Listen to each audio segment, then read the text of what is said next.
অভিনেত্রী শ্বেতা ভট্টাচার্যের ফ্যানদের জন্য রইল সুখবর। 2রা ফেব্রুয়ারি থেকে শুরু হচ্ছে এই ধারাবাহিকটি।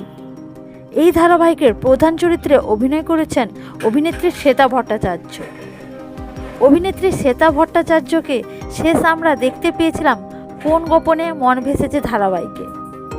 ওই ধারাবাহিকটি বেশ কয়েকদিন আগে শেষ হয়েছে।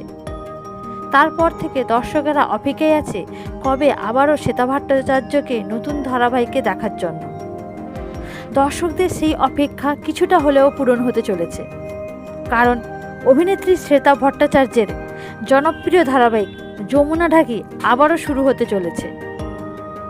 আবারও জি বাংলায় দেখা যাবে ধারাবাহিকটিকে, যেখানে শ্বেতা ভট্টাচার্যের বিপরীতে নায়িকার ভূমিকায় অভিনয় করেছিলেন অভিনেতা রুবেল দাস।